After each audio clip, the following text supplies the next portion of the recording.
everybody. Welcome back to Retro Wrestling Review Podcast. I'm your host, Gene Jackson.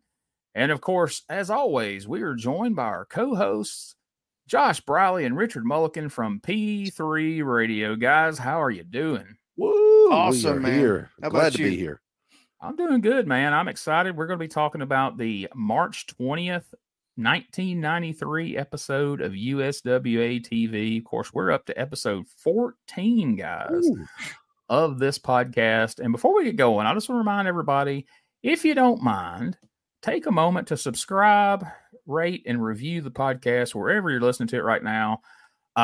Man, things are really going well for us. I mean, we got a lot of people are listening and checking us out. I'm hearing from people all the time, and even friends of mine who I know for a fact didn't have access. They're over here in Alabama. They're in different places. They didn't have access to USWA. Some of them weren't even alive when this stuff was going on, and they're following along with us every week. They're sending me messages.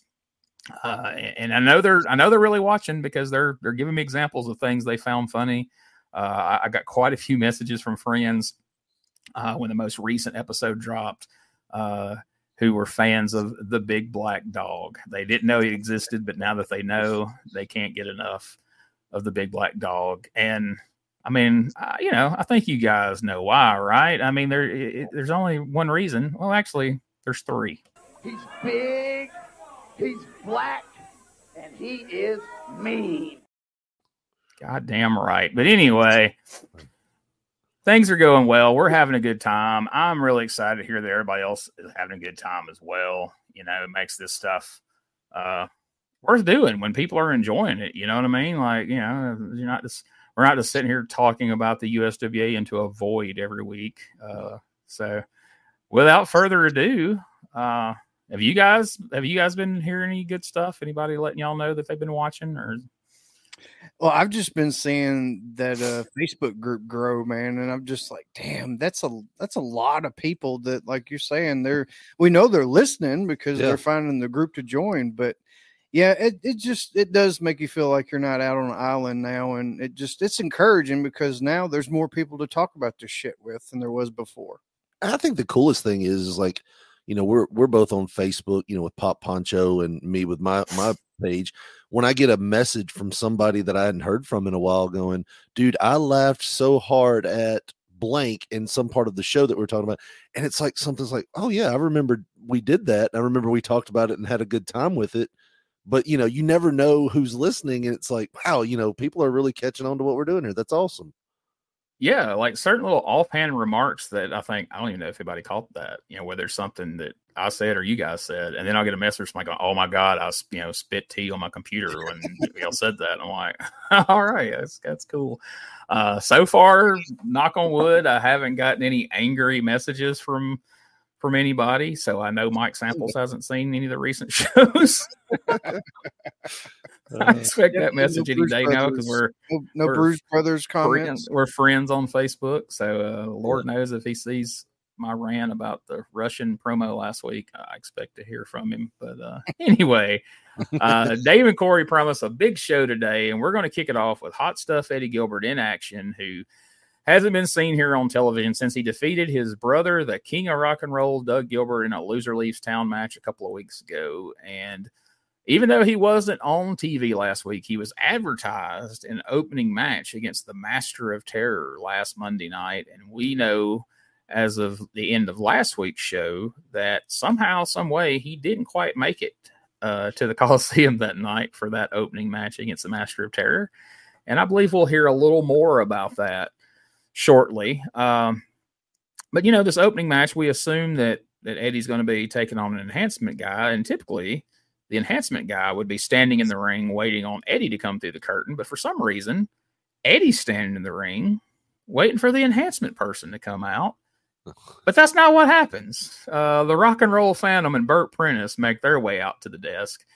And Bert Prentice tells us that the reviews are in and that he and Phantom's musical performances are a smash hit and that building managers all over the world are insisting that they perform and that right now they are going to go in the ring and give a live performance right here on television. And despite Dave Brown's small protest, they make their way in there. Now, This is an audio and video podcast. I'm not going to show a clip because as soon as the music started, YouTube dumped the audio because Bert's in here dancing and lip syncing to Billy Ray Cyrus's "Achy Breaky Heart." Now, if you're watching this on YouTube, and I hope you are, if you're listening, that's great. But if you want to go back and check out the video on YouTube on the Wrestling Memory Grenade YouTube channel, we got a little screenshot here. Check out this outfit that Bert has made here. I assume Bert made it. I don't think he bought this off the rack anywhere, but I'll let one of you guys, Josh, Richard, either one of y'all want to describe what Bert's wearing here? Just imagine if like you had a Christmas tree, but it was for Valentine's Day. Yeah. Like he's got in the South. Yeah, it's painted on blue hearts and Christmas tree, the glitter wrap. I don't know what you call that, but he's got it lining like his entirety of the overalls. Yeah, and the overalls aren't like stylish overalls.Ey're the ones that Peepaw used to wear in the garden. So yeah, got the tag on the front and shit. Although Peepaw never had big blue hearts on his gardening. Blue hearts matching blue shirt. It's got some gold trim on it here. And Eddie Gilbert, who is just supposed to be wrestling right now, he's standing over in the corner. He's watching this unfold. And even though we're not showing you a video, if you guys have been watching the show in recent weeks, you know how this plays out. We've seen some video of Bert as he put it, swiveling his hips, I believe is the phrase he used in the promo. And he's dancing, he's getting after it. Rock and Roll Phantom over there playing the guitar. They're having a big time. And there's a couple of points in this where Bert makes his way over to Eddie Gilbert in the corner. And one time he almost brushes his hair, and he comes back over again. And then if you're looking at the screen, this is the look that Eddie gave him, which clearly he's not amused by any of this.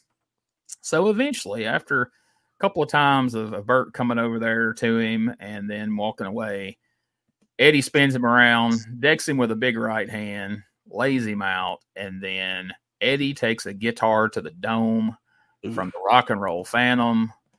And now it would appear our opening match here on USWA Championship Wrestling is not going to happen, because now Eddie is in no shape to compete after getting a guitar bashed over his skull by Bert Prentice and the Rock and Roll Phantom. What did you guys think of this opening segment? Well, dude, what immediately caught my eye, besides the sexual harassment that Bert Prentice was doing to Eddie Gilbert and incited him to have this reaction, it was when he got hit with the guitar. It didn't explode like your normal Jeff Jarrett guitar or even Honky Tonk Man guitars. It sounded like a shotgun went off in the studio, and it was like a small hole. So it was like a finely crafted Martin acoustic guitar. It was totally real, and I guess they used a real guitar because Eddie pissed him off or something. I don't think in 1993 word had gotten down to the USWA that you could gimmick guitars, because that one he cracked over Jeff Jarrett a couple of weeks ago that there's a GIF of online looked pretty daggum rough. And then again today, and the only thing I can compare it to is, we've talked about this before, but to this day in Shoot Interviews podcast, Jake the Snake Roberts will tell you that all of his drug issues, believe him or not, I don't know, we won't argue with him, all stemmed from the Snake Pit, where Jake had the Honky Tonk Man and Jimmy Hart as a guest, and Honky Tonk Man ends up cracking Jake over the head. And the guitar shot sounded just like what you described here of Rock and Roll Phantom hitting it up here. It was just a loud thud, and you see Jake's legs buckle, and he just crumbles to the ground. Now, in the future, much like Jeff Jarrett's balsa wood guitars in WCW, and when New Jack would have the gimmick guitars filled with baby powder and a big cloud would pop out of everybody's head, that's how the Honky Tonk Man guitar shot started looking after that original guitar shot. Like I said, I don't think we were gimmicking them here. And so now, Eddie Gilbert has just finished up one feud with a rock and roll character. And now it would appear he's rolling right into another feud with another rock and roll character here in USWA. So unbeknownst to us, I guess Eddie Gilbert had a problem with rock and roll. I guess he just wasn't a rock and roll guy. Yeah, I mean, it's like we talked before. You put a music gimmick on someone in wrestling and they become an instant heel. So, I mean, maybe that was what it was. Like I said, no one, we're only listening to wind in this car from Nashville to Memphis for this show. Well, maybe Hot Stuff was trying to eradicate the wrestling business of all music related stuff. He was just pissed off. PG-13, you're next. Yeah. Yeah, look out, PG-13. But, I mean, in Eddie's defense, he didn't invite him out there. He was just trying to have a match against, Ass Masters or, whoever they were going to send out here, some rando in a mask. And here these two come out there. And then, of course, like you said, he's getting sexually harassed over in the corner. And this was 1993, folks. I mean, of course, in 2024, he would be encouraged. If he punched a guy who was allegedly playing for the other team in the face for harassing him, he would probably get fired and canceled. Yeah. But back in 93, you could still punch a dude in the face for sexually harassing you. It was okay. We were all right with that back then. And so this was the absolute appropriate response for what had just took place. So anyway, we take hit him with the right. That's right. Guitar. So we take a commercial break, and then we're joined by Jeff Jarrett, who has come out to tell us that the Harlem Knights are immensely strong and tremendously tough, but they've never faced the Man before, which I somehow doubt that. I think they had probably had some interaction with the Man at some point, but that's just purely speculation. But anyway, Jeff lets us know that this week he'll be facing the Harlem Knights at the Mid-South Coliseum, but his tag team partner won't be Jerry the King Lawler. It won't be Nightmare Danny Davis. It won't even be referee Frank Morrell. And right now you might be wondering, why would that even be a thing? Stick around. We'll get to that. His tag team partner is going to be none other than the Big Boss Man. Now, this is another clip we can't show you because YouTube dumped the sound on the Boss Man's Hard Times theme song. Damn you, Jim Johnston. So rather than just show you, you sit here and listen to 30, 40 seconds of silence as you just see clips of the Big Boss Man. Just know it was a cool highlight reel of the Boss Man in action. So unlike last week where we had no big WWF star come to town, this week we're going to have the Big Boss Man. Although technically, if you do a little research, as I did, technically the Big Boss Man had just finished up with the WWF and was no longer on their roster. But we'll say it counts. I'm sure this was endorsed by the WWF based on the fact that they were using a WWF video to promote it, and he was still allowed to be the Big Boss Man. He wouldn't have to be called the Boss like he would in a few months when he finally showed up in WCW. And then he had to be the Boss, and then eventually he would be the Guardian Angel, and then eventually he would go back to Big Bubba Rogers, and ultimately he would just be Ray Traylor in a cutoff shirt and some ill-fitting leather pants, which, 400-pound guy wrestling in leather pants. I don't know who signed off on that. But and once he grabbed a bicycle, didn't he? He hit it with a bicycle. Yes, he did. The only thing that could have made that clip better is if Corey Macklin had been calling that with Dusty, and Dusty would have made that call. And, hey, man, he hit it with a bicycle in there, Dusty. Thank God it wasn't a guitar. But that'd have been ridiculous. Before we move on to the first match of the day, is there anything you guys would like to add about Jeff's because, okay, folks, spoiler, this isn't the last time we're going to hear from Jeff Jarrett today. He's going to be here again. But anything about that promo or Big Boss Man specifically that you guys want to add before we move on to what I know is going to be an exciting first match, at least for Josh? Well, I remember, this was one of the episodes of USWA that more than likely I didn't even have to watch this week. I rewatched just to refresh and to make sure I didn't miss anything. But I've probably watched this because my granny taped them all probably at least 10 times, this specific episode for whatever reason. And that Big Boss Man video, dude, I always remember because you didn't see video packages like that on WWF. It seemed like it was tailored just for our market in a sense of how it was put together. You know, like it looked like a Memphis type WWF video, and Right. it just showed him beating random dude's ass. Then it would, you know, like cut to something else of him doing some other stuff. It was cool. And that's what always stuck out to me. And like, I don't know, it seemed appropriate that Jeff was getting the big boss man to deal with these big guys that had just came on the scene that was whipping everybody's ass. It felt a little weird, like Jeff was coming across of Karen of the Year for 1993, calling the cops on two black guys because they're dominant, you know. Well, He's big, he's white, and he's the man. Yeah.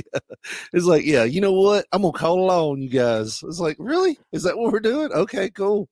But yeah, I would have been psyched as a kid to see Big Boss Man because I was all about that gimmick. Definitely. Let's just hope he leaves his handcuffs at home for this match, but we'll see how that plays out at the end of the show. But in the opening match today, USWA middleweight champion Nightmare Danny Davis is going to be taking on Ash Masters. Still don't know how I feel about that name, but let's take a look at a little highlight reel here of Uncle Danny in action. Cap of Ash Masters, if he could get the 1, 2, 3 of a Danny Davis. Nightmare standing in with Masters. Reverses and tightens up on the left arm of Ash Masters, and good move from Danny to take him down. Steps back in and a boot and a forearm on Danny Davis. Look at Ash Masters. Whips Danny in and an elbow takes him down. Yeah, Ash Masters holding his own, and now look at reversal here from Danny Davis. Big back chop on him. Takes him down from the Nightmare. Danny Davis, the middleweight champion in the USWA, wrestles out of Pensacola, Florida, and he can go too. This guy can wrestle. Already an interesting day. Danny picks him up. Good move from Nightmare Danny Davis. Masters hit hard on that right side when he hit his back, the shoulder made. Reversal here. Danny comes off the rope, sets Masters up. Rolls him over, shoulders down, 2, 3, got him. Nightmare Danny Davis gets the win over Ash Masters. All right, so he put him away with a backslide. We didn't see a repeat of last week's. He didn't want his neck snapped. Yeah, that suck on that, Miss Pearl. There's a win. Uncle Danny won. He almost went a time limit draw with the Ass Master. Congratulations. He got the W. I don't care. God, that match was long. even clipped, it felt long, and that's when it was clipped down to a minute. That clip of the match that we just showed should have been the length of the entire match. That can be said about a lot of these matches here in recent times, but we won't go there right now. I thought it was odd that Uncle Danny got a singles match here because they've already told us that he will be teaming with Jeff Jarrett against Brian Christopher and Scotty Flamingo later in the show. And usually they didn't just outright schedule somebody in two different TV matches. Yeah. It would usually be, where someone else was scheduled to be in the match, but they got hurt or they couldn't get there in time. And then, Uncle Danny or somebody would just step in. But, they just told us before he even had a single match, like, later on, Danny Davis attacked Jeff Jarrett against Scotty Flamingo and Brian Christopher. So my wife is usually in the room when I watch these lately, and she, Corey Macklin's commentary is driving her up the wall. She's like, why does that guy talk like that? Does he have a speech impediment or something? I'm like, no, that's just his announcery voice. She's like, why does he say in there every other word? I'm like, I don't know, but we have a lot of fun with it on the show. That's and we jumped ahead and watched an episode from 1996 for something I'm covering on Doug Gilbert's podcast. And she pointed out, she's like, somebody must have pulled him aside and been like, you've got to stop saying in there, because he did not say it, but he didn't say it nearly as much as he's saying it here in 93. Like if you made a drinking game out of it in 93, you would be shithoused halfway through the show. By the time it was over, you would be face down somewhere. I promise you. If you don't believe me, give it a try. I would love to hear how it turned out for you. So next up, we have you guys' favorites. The Harlem Knights are here, and I didn't catch this last week, but these guys were coming out to a song that was popular at the time called Back to the Hotel from a rap group called In Too Deep. Some white rappers previous to Eminem. And I don't know. I thought that was fun, but a little disturbing. You know, Rock and Roll Express comes out to Rock and Roll is King. The Road Warriors come out to Iron Man, and the Harlem Knights come out to Back to the Hotel. Like, what message are we sending here? You know? But let's hear a little bit of what these guys have to say before they take to the ring. To say, Dave Brown. First of all, I'd like to say, Jeff Jarrett, you blonde-headed, blue-eyed punk. Shut up. You don't know what you're talking about. You come out here, you talk about being strong. I think last week we proved to you what being strong is all about, boy. If you come down to the Coliseum this week, it's going to be the same thing. Only this time, you're not walking out. And Big Boss Man, I want to tell you something right now. You're a big WWF star. So what? You're looking at 525 pounds, 325 pounds combined, 850 pounds of hard time. And we're going to show you right now, Big Boss Man. I don't know if you guys are familiar with this show, but I can't get over the fact that Bobby Knight sounds just like Uncle Ruckus from the Boondocks when he comes out and starts talking. He does. Let me tell you something. I can't say anything that Uncle Ruckus would say without getting kicked off the air, but that's all I can hear now. So from now on, like when I'm sitting there watching it with Rosie, I'm just like, oh, Uncle Ruckus is in the ring now. That's who he's going to be for me from now on. But what did you guys think of this promo? And then we'll take a look at a little match. I was just put immediately was like, oh my God, he jerked. And I'm saying he is Nelson Knight jerked the mic out of Dave Brown's hand. And the look on Dave's face, like, oh, what am I supposed to do with this other hand now? Like, you never seen that usually on Memphis TV. Like always, they're going to hold that mic no matter what. And he just jerked it right out. I was okay. Well, he's a trailblazer. Yeah, I was always told in wrestling you're not supposed to do that. You're not supposed to take the mic from the interviewer. And it's one of those things that happens nowadays all the time where they come out there and just grab the mic from the interview. It's like, no, he's there to interview you. You know, I didn't have too much of a problem with it. The only problem I have with those interviews when they interview big guys and they do the fake deep voice and, you know, they don't talk like this every day. And, you know, it's like, come on. We know you're not I hate that. They're not ordering a pizza like that. Right. It's like, can I get a double stuffed? It's like, no, it's not the way it happens. But that alone, I mean, but, you know, other than that, you know, good interview. I like the gear this week better than that red. Yeah. It looks a lot better. Yeah. Matching boots. It's moving up every week at least. The one thing I will say that is annoying is that do what the I don't know what that is. Like I say, to me, it sounds like a growly version of Jey Uso's yeet. It's like I hate that. I don't know what that's supposed to be. I don't know how that's like relevant to their gimmick. Buzz Sawyer type fucking bark or something. Yeah. You know what I mean? They just do that shit randomly. It's kind of like that, but more. I don't know. I had a basset hound one time that had it needed its anal glands expressed. When we went back there, and the vet basically shoved a finger in the dog's butt, and it went boo, boo. It sounds just like that. I know it sounds stupid, but that's all I think about when I hear. Doctor's like, did the Harlem Knights just walk in? Yeah. Then I looked at the doctor. Are you hard? Never mind. Sorry. All right, so.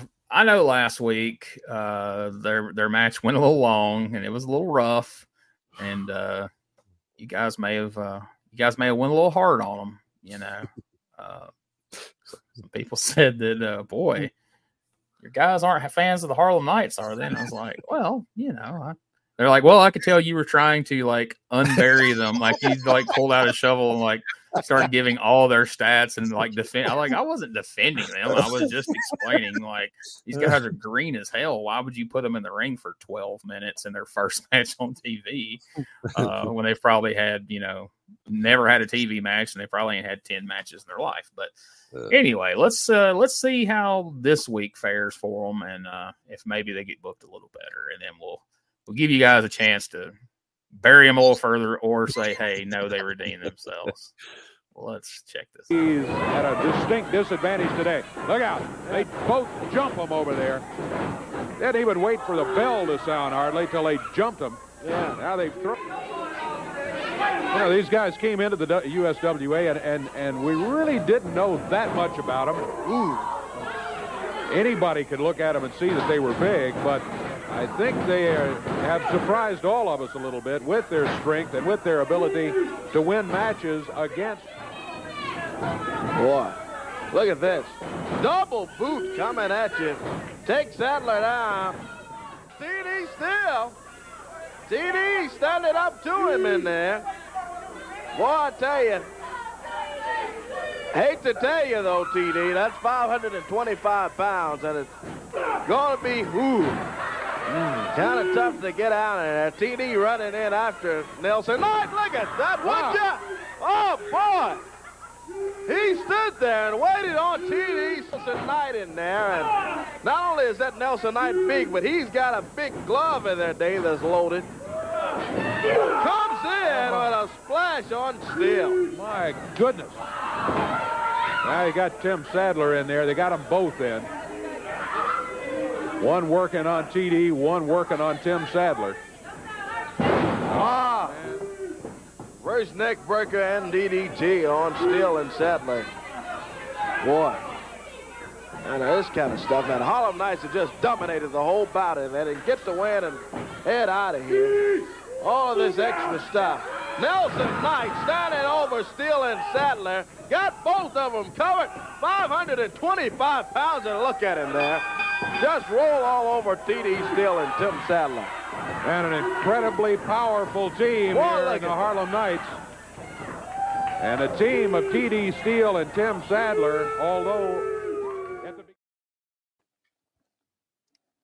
Well, I think they redeemed themselves this week, dude. They chopped it down from like what it was 14 minutes last week to it felt like hours. Yeah, last week it's for real did. It felt like the WrestleMania Iron Man match with Brett and Shawn last week. This week though, about 6 minutes, and for the most part, they didn't do any repeat moves. They got themselves over. It looked good. I even like the finish. Richard may have something else to say about it, but I like the way the finish looked. It was good stuff. It was a innovative type move that you and your brother do on the neighbor kid when he's smarting off in the backyard. You jump on his shoulders and you splash him. I liked it. I like that. Nothing broke this week. Let's look at the positives. Well, I was going to say it was a way to use both of their size, but not risk tearing the ring down. Because I'm pretty sure Lawler's like, Nelson, stay off the freaking ropes, dude. Yeah. Like, we just can't. Yeah, I like the finishing move. Like you said, maybe last week we were a little too hard on these guys. They are green. At least the positives are they looked better this week. The gear looked better, and the ring held up. Let's look at the positives. And I think this week was an improvement. So one thing I want to revisit real quick, if you were one of the Memphis Rats back in the 90s, what would you have thought looking at this? I got to imagine you would want to steer clear of this. Got both of them covered. 525 pounds, and look at him there. Just roll all over TD Steele and Tim Sadler. And an incredibly powerful team here in the Harlem Knights. And a team of TD Steele and Tim Sadler, although...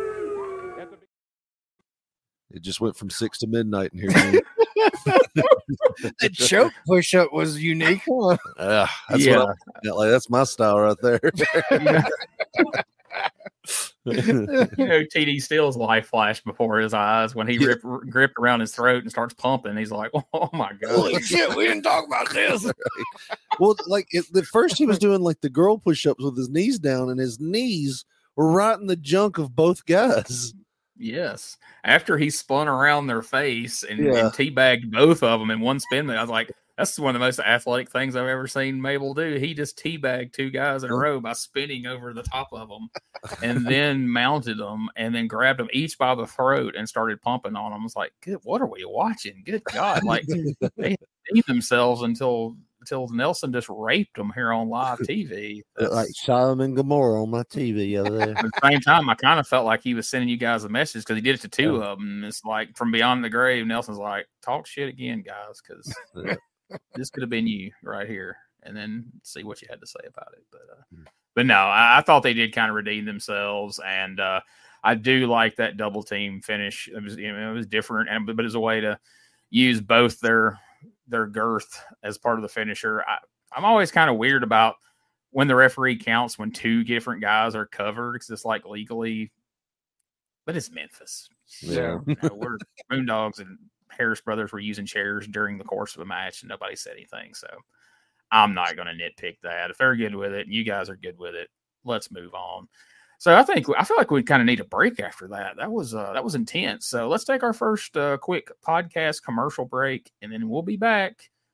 And you'll never guess who we're going to hear from when we return. Stick around.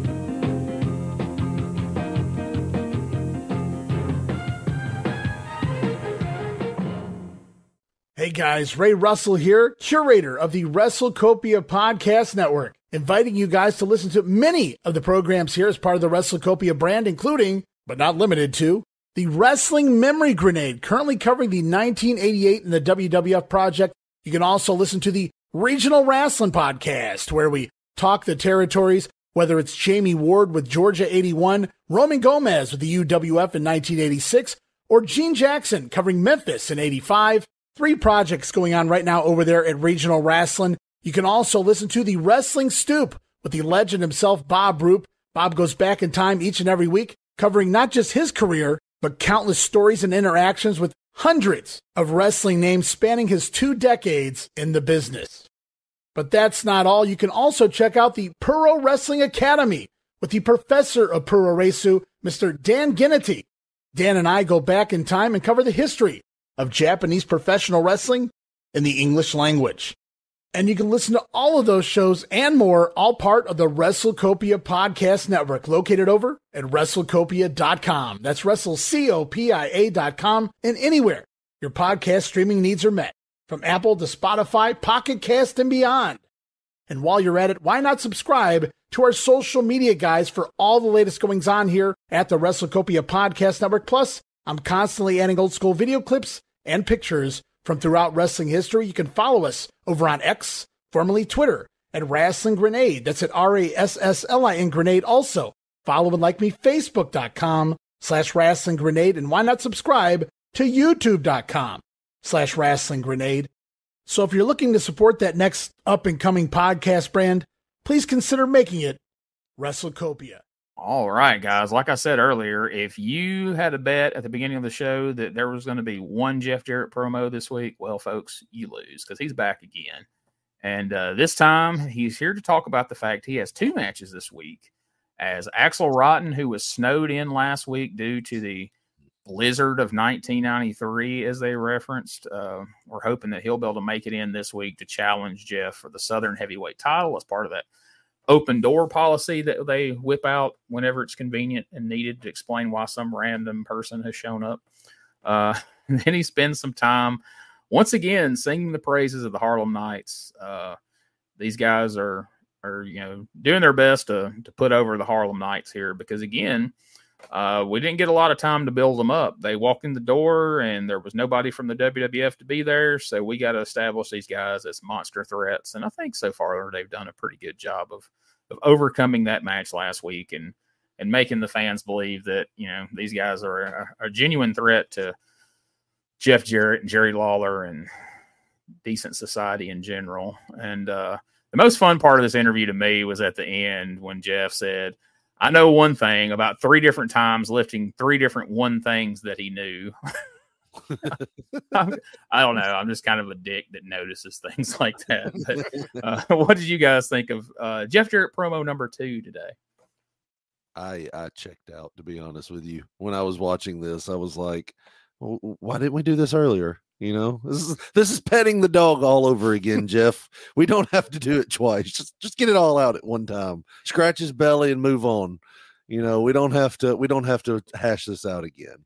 I really think Memphis at this time in this show probably only had a set number of people they brought in for the TV that day, because you've got Danny doing 2 matches. Yeah. You know, you've got this where Jeff's coming out there twice. It's like, maybe they just, and you'll see at the end of the show, they kind of seems like they run a little light on time, and then they start doing a breakdown. So they got so wordy when they were plugging the Coliseum. I had to chop that up whenever I did the video for the show, because Dave was just like going into these long explanations for the matches. And then even once they got through the matches, like you said, he just kept talking, because you could just tell they were just like somebody's ever going, yep. Right. Stretch the time, Dave. So yeah, you're totally right about that. But I'm wondering if you guys noticed, I mean, it's not unusual all the way back to the 85 shows that me and Ray Russell are watching on regional wrestling. It wasn't unusual for one particular guy to come out here 2, sometimes 3, occasionally 4 times on a show. And he's not here today. Have you guys noticed who is noticeably missing from today's episode? There is no king. No That's king right. Advertised. That is right. So I guess Maybe Jeff Blizzard stepped got him. today. Well, I know the reason he wasn't going to be there on Monday night was he was actually booked to be on Raw that Monday. And so that's why he wasn't on the card. And I guess maybe they just didn't want to have him on TV to draw attention to the fact that he wasn't going to be on the card Monday. I don't know. But as of yet, we have not seen the king on today's show. But Corey Macklin runs down the lineup of where the USWA will be headed soon. And I find it interesting that the Honky Tonk Man is still being listed on these cards in these different towns. And so I was able to get a little bit of insight on our big mystery, because, you know, folks that have been following the show, they know for weeks that we've been pondering, why is the Honky Tonk Man doing these spot shows? And he showed up on TV one time, yet he hasn't done one single Mid-South Coliseum card yet. Well, I was talking to Doug Gilbert on our new Dangerous Conversations podcast, which is out now. You can check it out. Hope you do. And I was talking to Doug about the King of Rock and Roll gimmick, because as you guys know, I was quite curious about that. So we talked at length about that gimmick on episode 1. That's the title of the episode. And Doug said that the reason the Honky Tonk Man wasn't being used on the Mid-South Coliseum shows was, you know, Honky had just left the WWF under not so great circumstances. They just had a big falling out. So he refused to work on cards with any WWF guys besides Jerry Lawler. Wow. That's why you had WWF guys on the Coliseum shows almost every Monday night. So that's why they just kept Honky off the shows, and he wasn't coming to the studio because, you know, they didn't want him there with the WWF. He didn't want to be there. He refused to be there with the WWF people. And Doug kind of had a funny story about one of the weeks he was there in his, in his full King of Rock and Roll, you know, regalia. He had the sideburns, he had the hair slicked back, and he had the outfit that he wore a couple times that looked pretty Elvis-like. And he turns the corner, and there's Wayne Ferris standing there. And Wayne goes, "Well, you look good." He said he thought there would be some heat, but he said Wayne was cool and it wasn't a problem. But if you want to hear all about the King of Rock and Roll gimmick and why it happened and you know, why it stopped happening and all that, check out the very first episode of Dangerous Conversations with Doug Gilbert here on the WrestleCopia Podcast Network. It is there for you to enjoy. So, all right. Then we go to a clip of Nightmare Danny Davis taking on Wolfie D, defending the middleweight title. And once again, Frank Morrell has to get a little more involved than the referee should, but check out the reason, and then I'm sure you guys will want to talk about this on the other side. On his feet. Oh! He goes for that kick. Danny gets out of the way, rolls him over, covers him. 2, and JCI jumps in with that hubcap. Boy, they beat Danny some kind of bad last week with that thing. Referee Frank Morrell grabs JCI and pulls him off of Danny. Does the same thing to Wolfie D. Boy, these guys, ridiculous with that kind of stuff. Past 10 minutes at 10:43 in the middleweight title bout. Look at Frank Morrell clear him out of there, though. Frank trying to get J.C. Ice and Wolfie D off of Danny Davis. Call him for the bell, and J.C. Ice almost referee Frank Morrell. Whoa, look at Frank, though. Comes back with a right over the nose. Frank Morrell. Body back is Frank in there. And J.C. Ice and Sir Wolfie D jump on Frank Morrell and Danny Davis. Oh, but look at Frank. Frank Morrell. Horrible. God. Corey was fired up about Frank. Did you see those ropes? They had they were red, and the whole middle section had athletic tape. I feel like every week they're just like, who has a ring that we can use? Nobody. Let's put one together.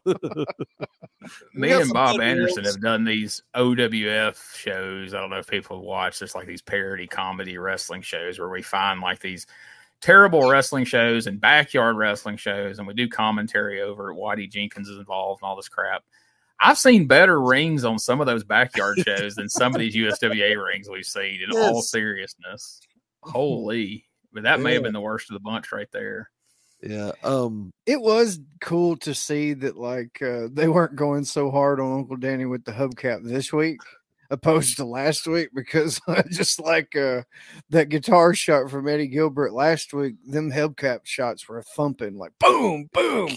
He came back looking like he had been in a razor blade factory with all that tape on his forehead. And I doubt it was coincidence. I'm sure when they got to the back, Uncle Danny's like, what the actual fuck are you guys doing? Like, oh, I don't remember who I am right now. Like, what the hell? I'm gonna have to paralyze some poor soul next week to get this get my credibility back. I'm gonna break some kid's neck just to gain back a little bit of heat here. But no, what'd you think about Frank Morrell? He's if this was in current day, then fans would have been chanting, "You still got it." Clap, clap, clap, clap, clap. I remember Frank. I was probably 4 or 5 years old when I start maybe remembering wrestling, and Frank was right there at the end of his career. But I remember him being a heel. He was a big, nasty looking dude, man. He looked just like he does right now on the video. Yeah. Only he had these black tights and these red ass boots. Like, he just looked evil. You know what I mean? And he still had that vibe to him, man. And he could beat the shit out of PG-13. Apparently, he's tossing them around like dogs. Like it was just with ease. So I'm excited about this, man. I will say this, and my love on PG-13 has been tremendous this whole time that we've been covering them. Wolfie doing a moonsault to start that clip was just tremendous.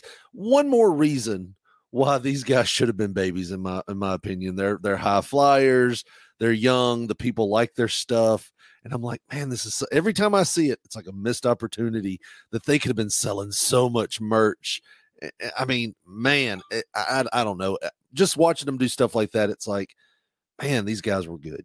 Wolfie is adamant that they were cast perfectly as heels, and I mean, like I said, I'm not going to argue with him. But now, another little piece of the puzzle. I noticed this last week. I didn't call attention to it because I thought maybe it was just a one-off thing, but now I noticed it in this match as well. I was curious if you guys picked up on this. Even though he hasn't been seen with them on TV, they come out alone for the promos. They come out alone for their TV matches. And all these clips from the Coliseum, Bert Prentice has been out there with PG-13. He's interfering in the match. He's at ringside. Then he's in the ring, helping hopefully try to distract Frank Morrell as they double team Uncle Danny. I'm guessing that, they wanted to put Bert with them at the Coliseum and maybe the spot shows to help that fact, to make sure that they got heat, make sure that people hated them and knew they were the bad guys. But I guess figured that they could talk well enough on their own, and maybe that he didn't really fit in with their gimmick as far as like coming out in the studio. Like, that would have been weird. Him out there with PG-13. God help us if he would have, replaced his heart covered overalls with he had some FUBU on or something, and backwards overalls. Bizzle Prentice or whatever. But I just thought that was odd that he's their manager at the house shows, but he's not here on TV, but I can just imagine it was probably just to help make sure that, people didn't like them. But we take a break, and when we come back, Dave is joined by Uncle Danny and Frank Morrell, and they let us know that, due to what we just saw in that clip, they are going to be a tag team this week. And Danny lets them know that what you done is bring the devil out of this man. So, I love Uncle Danny, but his diction in English sometimes leaves a little bit to desired in some of these promos. I've noticed it back in some of these old Continental matches I've seen lately too. He would always say something like that would just, I don't know. I'm a stickler for proper pronunciation, which is weird because I'm a hick from Mississippi and Alabama, but it always just sticks out like a sore thumb. And as soon as he said that, I'm scribbling it down. What you done is bring the devil out of this man. And poor Frank Morrell, my big takeaway watching that clip that I've noticed for years now is Frank Morrell has no neck whatsoever. That tie is laying flat on his chest. And I don't think you could have beat him with a sleeper because you couldn't have got your arms around his throat. He's got such a cranium on him. I'm sure if your grandmother made him a mask, you'd charge him double for all the material. It's been like a size 38 pants where his neck would be. Like, reminds me of that old Ren and Stimpy episode where they were trying to hang him. It's like, we can't hang him. The one's too skinny and the fat one don't have no neck. Exactly. That's exactly how I see that playing out. So now we're ready for our third match of the day. The Rock and Roll Phantom with Bert Prentice is going to be taking on Todd Johnson, the human crash test dummy of the USWA. Bless his heart. The man who took more severe beatings at the hands of the Bruise Brothers than perhaps anyone else not named Richard Lee. He's out here taking on the Rock and Roll Phantom, and we're not going to take a look at many clips of the actual match, but I think you guys know the end of the match. Let's take a look at what happens here. Take a look at that. We'll talk a little bit about it before we go to that promo. Check this out. Forearm on him. He's got Todd Johnson covered over here. Oh, boy. Well, look out. Here comes hot stuff Eddie Gilbert. Oh, boy. Eddie pulled out the fire to burn the Rock and Roll Phantom. But, caught Todd Johnson with it. And takes that guitar and runs the Rock and Roll Phantom out of there. But, boy, we got to check on Todd. Well, the fire missed. That was meant for Rock and Roll Phantom there, Eddie. In wrestling, there's a thing called a receipt. And I think that the Rock and Roll Phantom and Bert just got one because Eddie seemed to whack them pretty damn good with that guitar. Or am I just reading too much into that? The crowd got quiet, like they just witnessed an assault. Like, oh shit, he might really be hurt. Oh shit. I also noticed too, it's like the Rock and Roll Phantom match before. It's like he had a bet with somebody who would have the cleanest tights at the end of the day because, like, this motherfucker didn't take not one bump. And when he did go to the ground to act like he was going to pin, he was on one knee. Like, so, I thought that was hilarious. His old lady's like, I ain't washing them tights again tonight. Don't you get them dirty. You know you got to wear them in Nashville later. Yeah. So a couple of things. Poor Todd Johnson. He can't catch a break. He comes out and throws fire at this Rock and Roll Phantom. Todd Johnson takes the fire. And my other note, and then I'll let Richard say what he wants to say, but am I the only one that thinks that it's the most Memphis wrestling thing ever to have Frank Morrell leave the desk and promoting the fact that he's going to be in a tag team match as a babyface this Monday night, get straight into the ring to referee the next match with the Rock and Roll Phantom? Who's going to ref his tag match? Yeah. Well, let's focus on the positives. That poor young man does not have to shave his back for the next 7-8 months. Because the fire just burned it all off. It stuck on him is what it did. It was there for a minute. I felt bad there for a little bit. That's worse than Hot Stuff did because Hot Stuff was just like, well, fuck. Let me go grab that guitar. He's like, well, the fireball didn't work, so I'm going to fuck him up with this guitar right now. You guys are getting something for that. Yeah, he could have threw a sorry man out as he walked outside. No time. I'll tell him I'm sorry we get in the back. And the guitar still held together Yes. too. Like after 3, 4 more shots. You could have played 7 concerts with that thing afterwards. So based on the initial, segment at the beginning of the show, what took place, this all seems to be on point for an angle to continue setting up a match for Monday night between Eddie and the Rock and Roll Phantom, which on the show at this point, they had already announced that they were going to be wrestling each other in the second match on Monday. Keep that in mind. So we've got an angle. We got Eddie's moving into a feud with the Rock and Roll Phantom and Bert Prentice. Everything seems to be on track.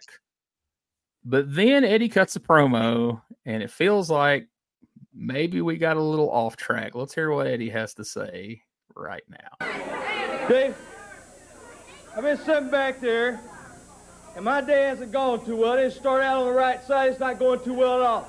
First off, the first thing I want to say here today is that I am the stepchild of the USWA. I see everybody else out here with their belts, and they look nice and pretty and everything. But when I got in wrestling, I've been at 15 years now.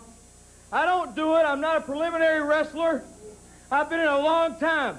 So whenever the USWA wants to put me down on the wrestling cards, think again. Because I'm not a first match boy. I'm not a second match boy. I'm a main event wrestler. Understand that first and foremost. I've worked too hard and too long. Bert Prentice, you and the Rock and Roll Phantom, if the USWA wants to look at me for title matches from here on out, do it. Because I've heard it said before, and I'm going to say it again. You mess around with fire, brother, and you're going to get burned. And one promise to you, Bert, and you, Rock and Roll Phantom, I want to see who the Rock and Roll Phantom is. And instead of just lighting one of you up, I'm going to get 2 targets this week. Eddie Gilbert, not happy, and understandably so after some of the things that have happened to him right here today.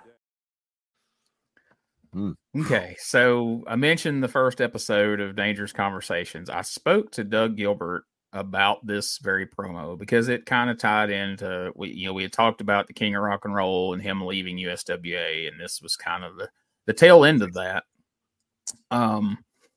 I want to hear you guys take on the promo first, and then I'll kind of tell you what Doug told me and kind of what my take is and kind of what the aftermath of it is. So having watched that, without any real context of anything, before or after, what do you guys think coming out of that? Just watch, if you were just sitting here watching this today as a fan without any real insight, what do you take away from that?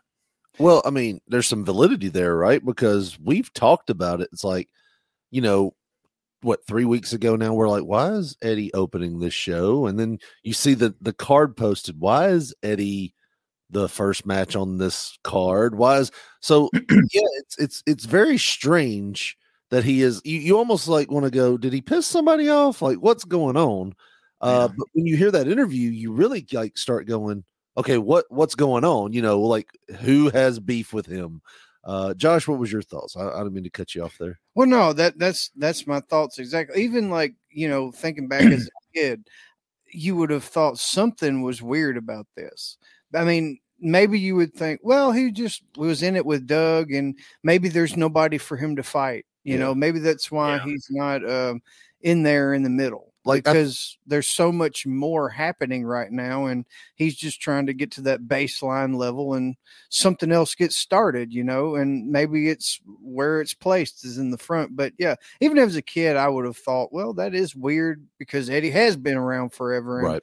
I do look at him as, if there's a top tier level, you got Lawler, Dundee. Eddie Gilbert is in there with them. Yeah. I look at them in the same. Look at him in the same light as I do the other Memphis greats. So, yeah, I mean, I could see that there was an issue, but like, would I have thought something real heat-wise was going on back then? No. But you know what this does remind me of as an adult?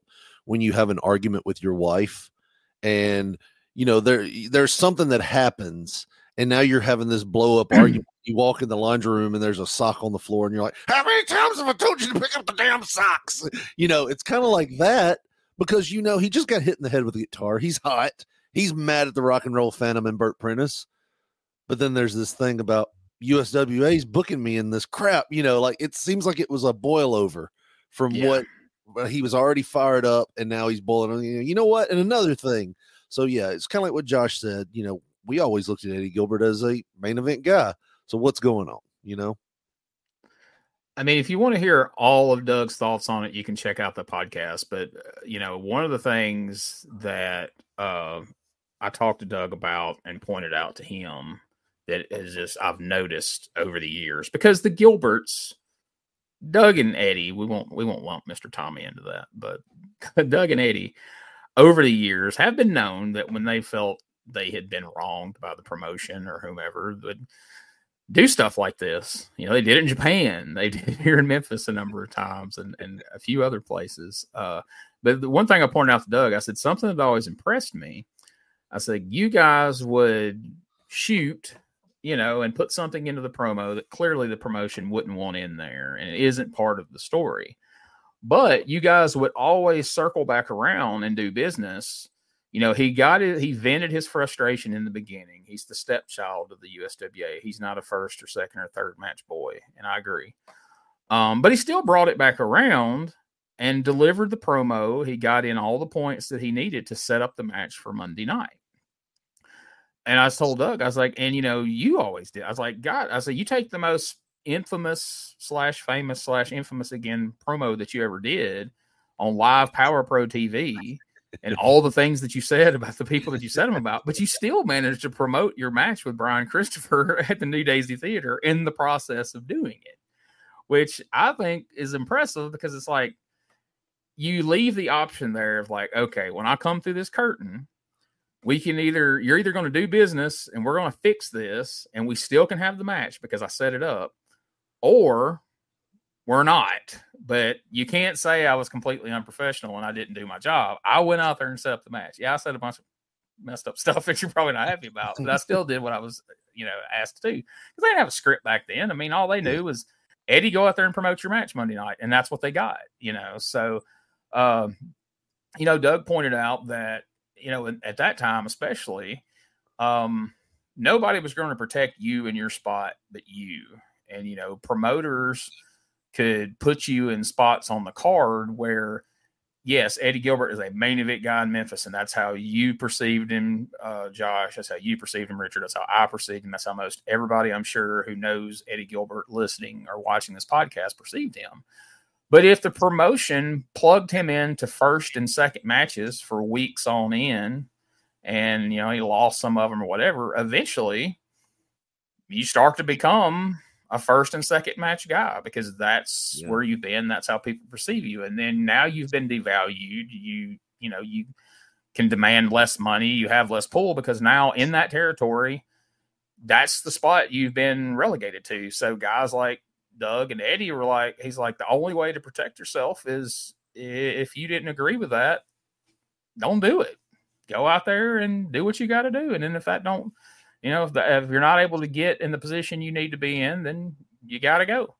And it was speculated in the Wrestling Observer that after this promo, they said that Eddie was fired over it. Doug confirmed that Eddie wasn't fired. He just didn't go back after this promo. That, I guess whatever conversations took place once he come through the curtain were not to his liking. And when we get to the results for Monday night, spoiler, Eddie Gilbert ain't going to be there wrestling the Rock and Roll Phantom, just as he wasn't there wrestling the Master of Terror the week before. So this is effectively the end of Eddie Gilbert in the USWA for now. But much like Jason Voorhees and Friday the 13th, we'll all learn, if you don't already know, the Gilberts are never really done in Memphis or the USWA. They always come back. It's just a matter of when and how. So never fear.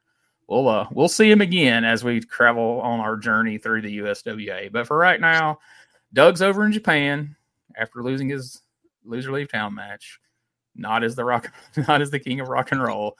And we've also seen the last of him too, by the way, spoiler.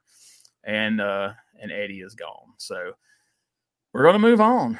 We come back from a break and we see highlights from where the Moondogs have regained the USWA tag team titles from Brian Christopher and the Big Black Dog after Brian accidentally hit the big black dog, causing him to get pinned.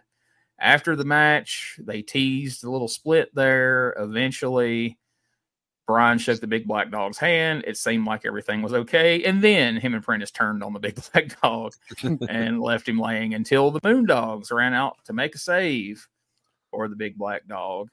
And now, already, he didn't take too much time to mourn and miss his former tag team partner. Brian and Christopher have a new tag team partner. Let's hear from them right now. Look at these heavenly bodies. This is what the whole wrestling world is talking about. Nowhere in the world is there a more dangerous combination than Scotty and Brian. Look at this. I see Wonderful. Brian Christopher and Scotty Flamingo. You know, Dave Brown, some people never cease to amaze me. You know, I bring in this big slug, the big black dog. He was ugly, wasn't he? Because I think that he could do me a favor. I think that he could help me in some way. Nothing. But he can't do jack. He can't do nothing, you understand? It looks like I have to do everything by myself. That's why I went out and I found me a real partner. Not a big slug like the big black dog. He should not even breathe the same air as somebody like myself, you know? The big black dog is nothing but a worthless piece of trash. And after this week, he'll be out of here and sitting in a trash can somewhere. And now, Dave Brown, I want to introduce to you somebody. Scotty, has anybody told you how good you look today? Well, you know, as a matter of fact, they have, but it doesn't mean as much unless it's coming from Brian Christopher. Exactly. You know, Brian Christopher is the premier athlete in the USWA. You know, he's much more talented than that Peter Frampton-looking Jeff Jarrett or that Queen Jerry Law. He is the man. And I'll tell you what, Moondogs, we're going to take the Moondogs title now. And I'll tell you about those Moondogs. They're not famous. They're not good. They're very unkempt. You see, Scotty Flamingo, a big star. Get a little closer. You see that? The front page right there. On the cover, Scotty Flamingo of a national publication, wrestling magazine. That's Do you right. see the Moondogs anywhere? No. Hey, where am I in there? What? I'm in there, ain't I? Let's see, hold on. 7 pages. I'm in there. Big story. This is a dumb magazine anyway. Anyway, I'll tell you what. I'm not in there? Brother, it's a dumb magazine. You should have been in there, brother. It had to be an oversight because you are.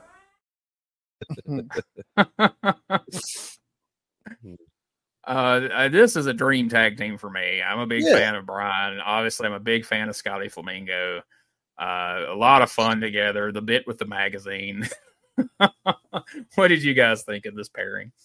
I love it. Absolutely love it. Like you said, I'm a big fan of Brian. I'm a big fan of Scotty Flamingo. I remember when I used to watch him when I was younger, and when he came into WCW and beat Brian Pillman, I was so heartbroken. To me, this was such a great team up.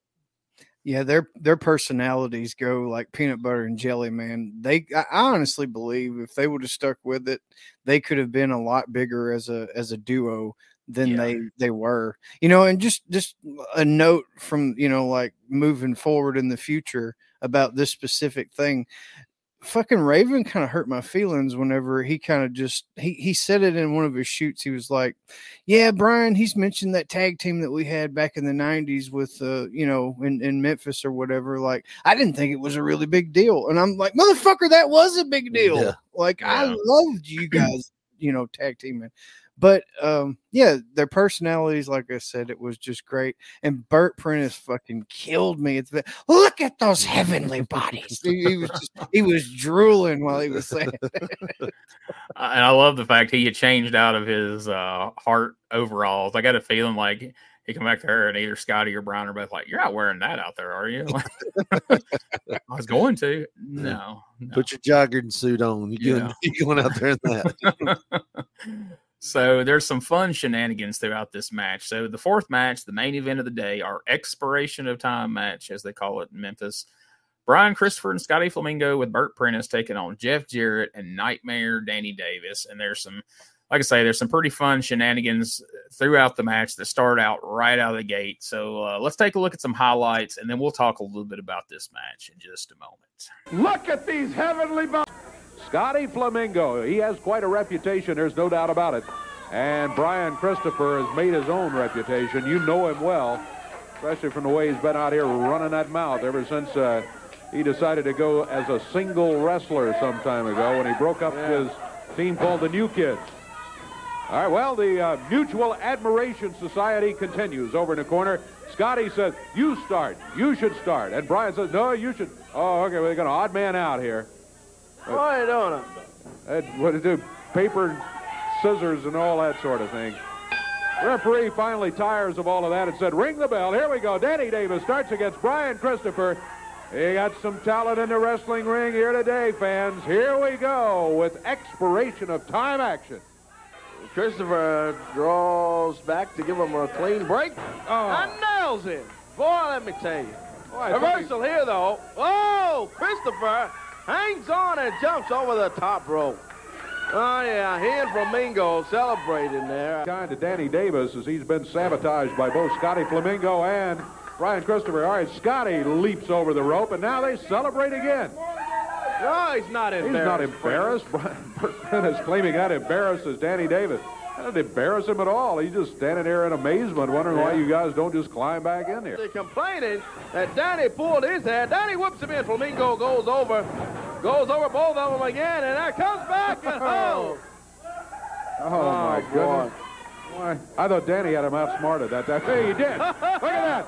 Let him celebrate and then crunch those noggins together. Double drop kick from Jarrett and Davis. And there's Flamingo out on the concrete floor. Going to work on Scotty Flamingo over in the corner. Nailing away on Flamingo, and look at Prentice. He pulled Danny Davis's boot, and he's holding on to him over there. Referee doesn't see it. He didn't see it. They got the 1, 2, 3. There's Prentice. He hightails it out. They get the win, yeah. Prentice was hiding and holding on to the boot of Danny Davis. The referee couldn't see it. He counted to 3. This one is over, and... Surprise, surprise. 1 for 1. So what do you guys think? Dude, the one thing that really stood out to me about this was Dave said it at the beginning of the match. We have some talent in this ring.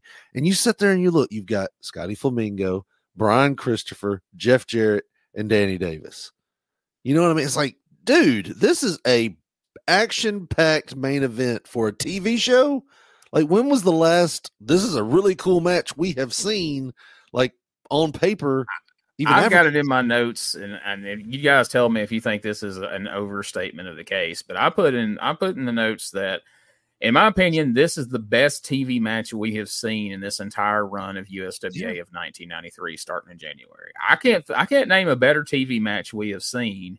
And what's crazy is, yes, there was an interference finish, but no run in. This is the closest thing we've seen to a finish as far as somebody pinned somebody. No one ran in from an opposite team or anything. It's just the heel manager did his part and the heel team won. I have no problem with that whatsoever.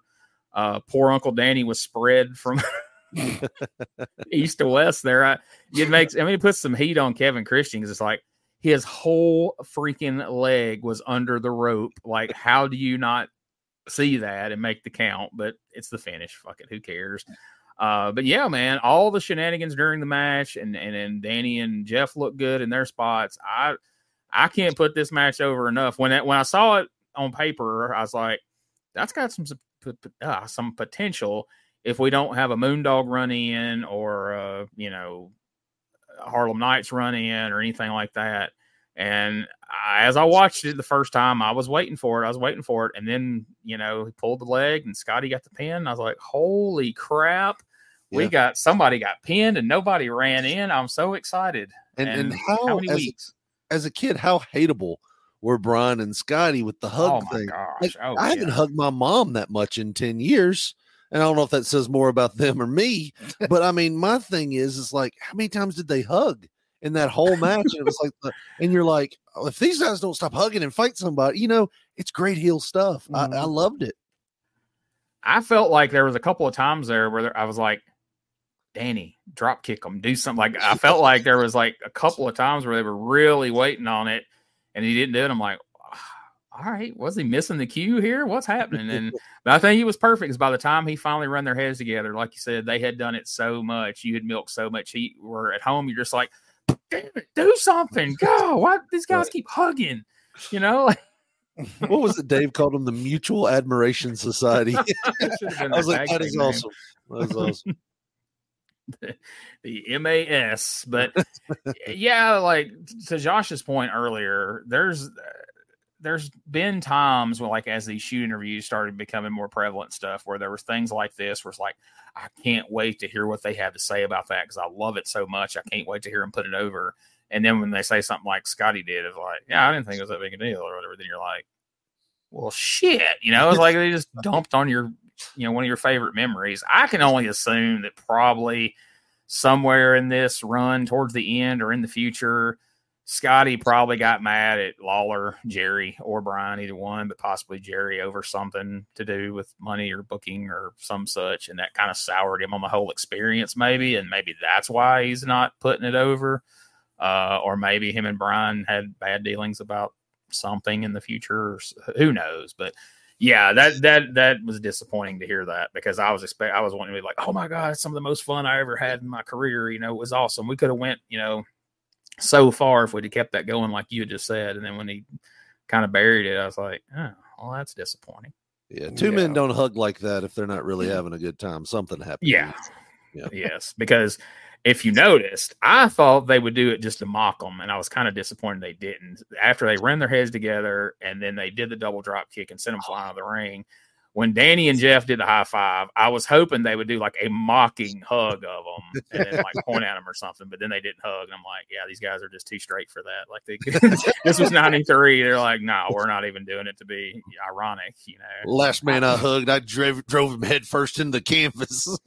I figured Jeff was probably like, hey, after we do that, we're going to hug. And Danny's like, the fuck we are. Like, well, I figured they were talking like, do you think Brian's okay? Because Uncle Danny kicked him right in the fucking throat. Like I rewound it and paused it right in the fucking throat too. And I don't know what happened. Like Richard said when we were watching it back, he was like, he got him with a split leg karate kick.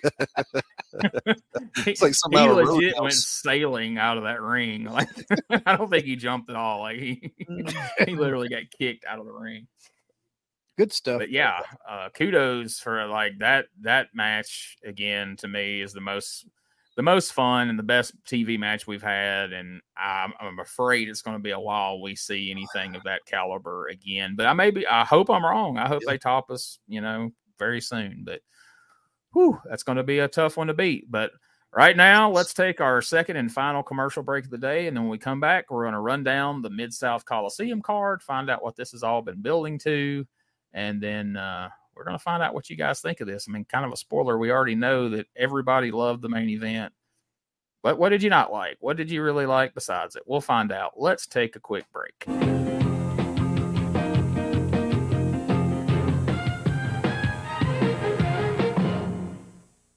Hey guys, this is Wolfie D from PG-13. Check out my podcast, Live and in Color with Wolfie D, every Monday at noon. We're talking Memphis, we're talking ECW, WCW, WWF, everywhere that I've been. We even have some great guests, some Hall of Famers on the show with us. Every Monday at noon, Live and in Color with Wolfie D. Ladies and gentlemen, welcome to Give Me Back My Pro Wrestling, the podcast that's based on the old school, but can still help you find the good stuff from today. Jimmy Street and the Plastic Sheik, Jared, are the undisputed tag team champions of the wrestling podcast world. From thought-provoking topics to superstar interviews to action figure expertise. This team does it all, and all they ask is, give me back my pro wrestling!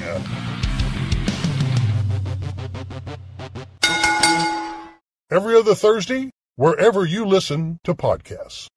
This is Wrestling Nostalgia, the podcast that dives into wrestling history. Hey, wrestling fans, I'm Dave Dynasty, and if you enjoy podcasts that are knowledgeable and history-driven, then Wrestling Nostalgia is for you. With great guests and fun interviews, there are over 200 episodes in our archives. We chat with several first-time guests and often cover topics not discussed on other podcasts. Look up Wrestling Nostalgia on your favorite podcast platform and visit all of our links at linktree/wrestlepod. That is linktr.ee/RASSLEPOD. And remember, wherever you go, whatever you do, be good, be safe, and keep on growing.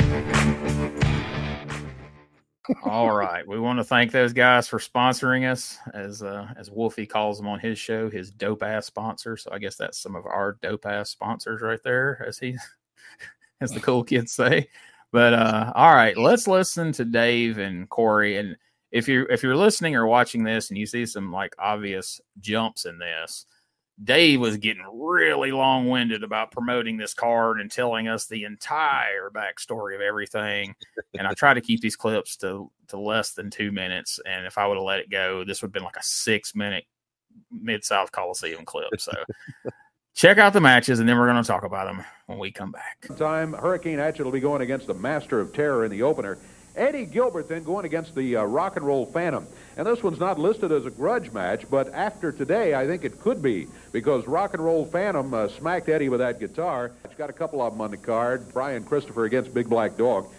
Brian talked a little bit about this. I think you saw from the videotape we saw, what happened was, of course, that the Moondogs won the match. They won the title, and Brian Christopher very unhappy with his partner, Big Black Dog. He talked about this one against PG-13. Frank Morrell says, yeah, I'm a referee, but there is no way in the world I'm going to let happen what happened last week in that match when Danny was going for the middleweight title. So as a result, he said, I can't do it as a referee. I'm going to step into the match as the partner of Danny Davis. Fine. Axel Rotten. Last week he was booked, couldn't make it. He was snowed in the eastern United States after 1 to 3 feet of snow fell in many places. Virtually every airport in the eastern United States east of Nashville was closed last week. Coming up with the tag titles at stake this week. No haircuts at stake this week. But Brian Christopher and his new partner, Scotty Flamingo, and boy, were they celebrating when they left here after Bert Prentice interfered in the match. They did get the victory here today. Boss Man, his partner, yes, sir, going against the big Harlem Knights. And I am even more impressed after seeing the Harlem Knights in action here today than I was when this day started. As we talked about, they're, of course, huge. They weigh 850 pounds total. But can you, Jeff Jarrett said, never seen guys that big move that way in a wrestling ring. One of them weighs 525 pounds, and a couple of the moves that he put on his opponents here today were just impressive. All right, guys, it's time to answer those all-important questions that I ask you every week. Having watched today's episode, number 1, what was your least favorite part of today's show? I was, the only thing I will say about this show is it felt like we were light on people. Like maybe some people were still affected by that snowstorm that was coming through. And there was no PG-13 other than the clips. I'm really enjoying what PG-13 is doing right here. I would have loved to have seen them on this show. Maybe even, for one of those matches at the beginning or something, even that, even just an interview segment with those guys. Anything those guys are doing right now is really fun and entertaining. And I was disappointed we didn't see that on the show. It's fair. I don't really have just something that I disliked on this show. I think this is the first show that we reviewed where, top to bottom, front to back, it was all good stuff. I mean, but if I had to say, out of all of this shit, which was your least favorite, then it would probably be the Harlem's Night match. But still, I liked it. It wasn't as long as it was last week, and it really did a good job putting the guys over. But yeah, it was an excellent show this week. Yeah, I was the same way. Usually watching these, as I'm kind of in the back of my head keeping track of, well, that's my favorite thing so far. Oh, that was my least favorite thing so far. I could have done without that. And then by the time I get to the end of it, I'm like, all right, well, I got 2 different things. What would lead the pack of what I liked least? And honestly, by the time I got to the show, I'm like, there really wasn't anything about this episode that I just did not like that I could have just done without. You know what I mean? Like, I think that's valid points. I was like, Richard, I was disappointed with no PG-13. Obviously, you know, you want the king there. But I think sometimes, you know, it's okay to do without him every now and again. You know, the old cornet saying, how can I miss you if you won't go away type thing. But no, there was nothing on this one that really stood out where I was like, boy, we could have skipped that. Now, if we're talking about, you know, people we missed, sure, we didn't get any PG-13, we didn't get any Lawler, but I don't know if you guys noticed, but no Russian Brute and Mike Samples this week. Thank God. Damn it. You know, that's but no, it was a very good show this week, which makes maybe the second question hard. Then again, as much as we gushed over the main event, probably no surprise. But then again, you guys may throw me a curveball. I don't know. So number 2, what was your most favorite part of the show? Yep, main event. It's got to be great action, talent that was in the ring, everything from top to bottom. Like you said earlier, it was one of the best matches that we have seen so far. So by far, it was my favorite thing on the show. I'm going to echo that as well. The main event was my favorite. I mean, I was extremely partial to everything Eddie Gilbert was doing, and that fireball spot was absolutely bananas. Like I said, it stuck on Todd Johnson's shoulder for at least 3 seconds, and he was flipping around like a fish. Good stuff. But that match, I mean, yeah, that was probably my favorite match the whole time we've been reviewing this. And there was one spot in particular where you've got Scotty holding Uncle Danny against the ropes, and Brian's going to come and I guess hit Uncle Danny or something. And Uncle Danny and Scotty unwillingly both backdrop Brian, full front flip to the outside. That was my favorite spot that I've seen on this television show so far. And even though it was Uncle Danny taking it, there was a fucking pin to end the match. Like, you know, that's good stuff. No DQ. Yes. Even with the heels going over, as a kid, if I would have went and bought a ticket to see a show and that would have been the main event, I would have went home satisfied because of how entertaining the match was, all the stuff during the match. And then even with those guys winning, you know, even when I was a kid and I was a huge fan of Danny Davis and Jeff Jarrett, I still wouldn't have been upset because it was just a very entertaining match. And yeah, I just can't say good stuff about it. So I think this is probably another slam dunk. We probably know the answer, but I got to ask it because it's what we do. If this was actually 1993, would today's TV show inspired you to go buy a ticket to Monday night's card? Yes, because the one thing that we did see earlier that we didn't see was the Big Boss Man, you know, and this card on top of seeing the Big Boss Man, I would have been there. I would have tried to get there to buy tickets as soon as I could. I am definitely trying to sit in the front row, and I'm trying to see the Big Boss Man. I'm trying to see, I want to see Eddie Gilbert throw a fireball on somebody. I'm going to be disappointed, but I want to see him throw a fireball on somebody. You know, I want to see what Danny does. I want to see all of the cards. So yeah, I would definitely buy a ticket. Yeah, I'm there Monday night, 100% that night. Everything, you know, on this show was great, and I can't imagine that whatever they would present Monday night would be anything much different. I mean, they got a good momentum going, and no Bruise Brothers again, thank God. And it seems like, Big Boss Man coming in, that would be a breath of fresh air, you know, like there wasn't a lot of stuff, you know, in terms of like big stars on the show for today, but just knowing that he's going to be there and he's just that larger than life character. Yeah, I would have begged my mom to take me. And I think there's something to be said about how good this show was in saying that you don't always need guys from New York or WCW to come down and promote. You can promote your guys that you have. Look at how much talent was in that ring, and none of them was really, at the time, I guess Flamingo might have been a WCW guy, but nobody was really a big name. You know, like they weren't a big promotion name coming down. Mm-hmm. So, I mean, you can build a great show on the talent you have there. We just have to have all the talent there. And I think another interesting aspect, you know, all the almost all the WF stars we've brought in have been mostly heels. You know, you had Doink and Luger, and even though Savage was a huge babyface, we presented him as a heel against Lawler. And even though we presented Giant Gonzalez as a babyface, he's a freaking heel. Big Boss Man's the first guy they've really brought in who is a beloved babyface from the WWF. He's being presented as a beloved babyface, and he's a big guy who can counteract these two big guys that's been running roughshod over everybody. So it's perfect fit. I mean, to me, if Lawler can't be there and you need a partner for Jeff Jarrett, that I'm going to believe that I'm going to throw my money down and be like, you know what? Who's somebody that can help even the odds and help Jeff Jarrett beat these two guys? I'm going to believe that the Big Boss Man could potentially do that. So, yes, I'm definitely going to. So, March 22nd, 1993, the Mid-South Coliseum.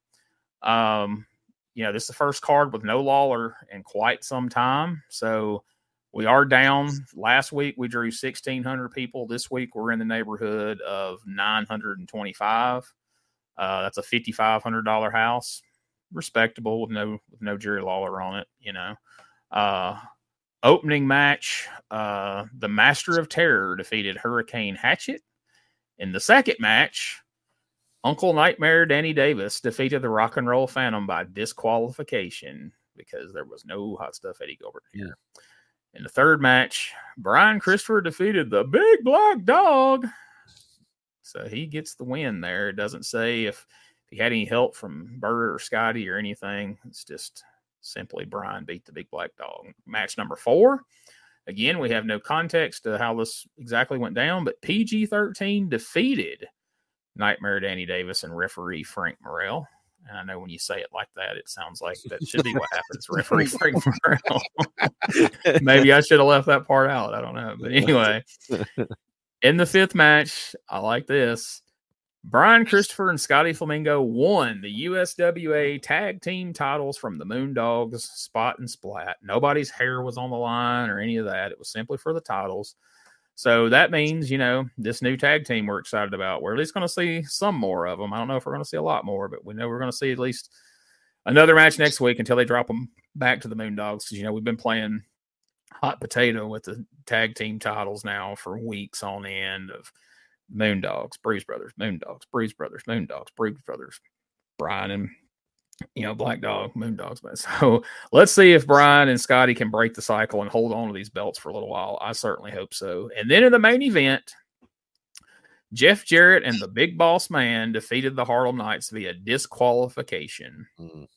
So 2 DQs on the card. That's, you know, better than usual. We got 6 matches. 2 of them ended in disqualification. That's better than the stats that we've been getting in USWA in some weeks. So if you guys, you said you would have went. So had you gone as you're walking out to the car, how you feeling about those results?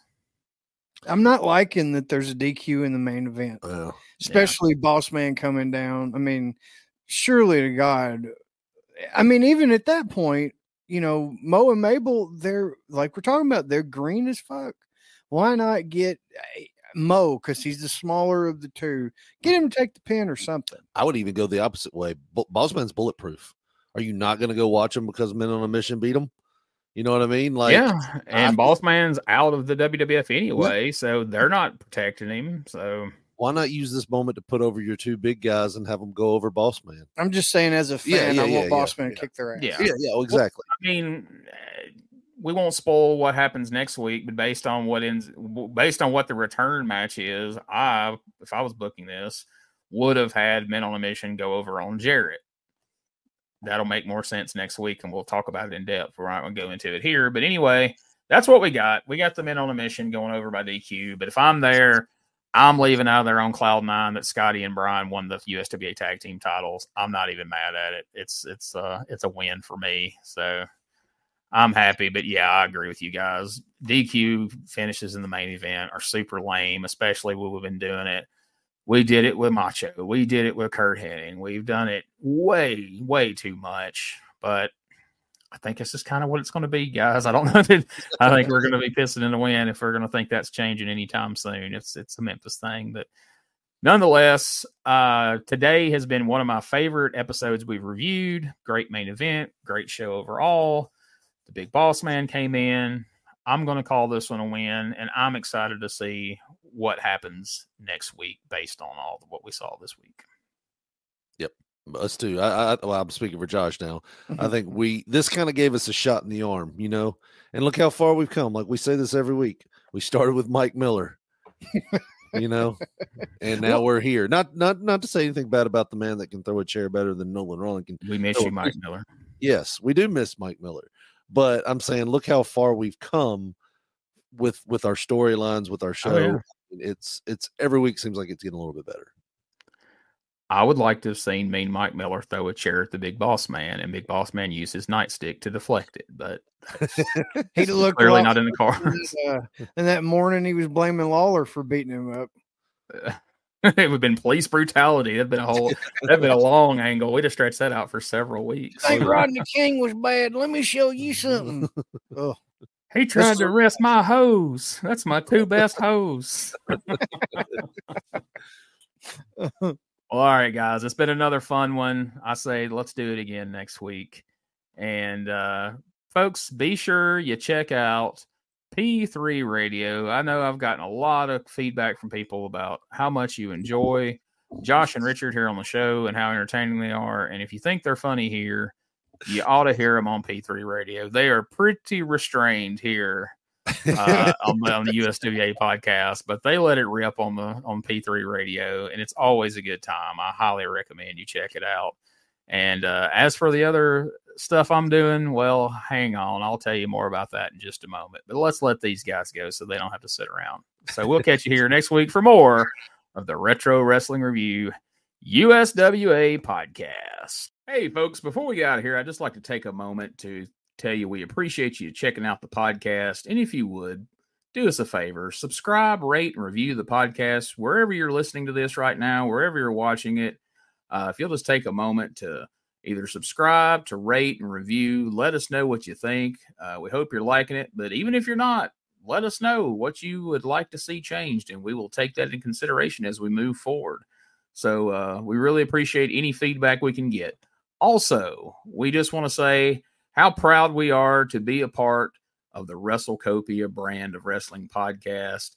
Ray Russell brings you something for everyone over at WrestleCopia.com. Check out all the great wrestling podcasts available over there right now. And for all things related to the Retro Wrestling Review podcast, you can go to USWApodcast.com and you can find links to everything we have there, our Facebook, our Twitter/X, our TikTok, our Instagram, our merch store. That's right. We've got shirts. We've got hats. We've got phone cases. We've got all kinds of great stuff. And it's all right there at our store.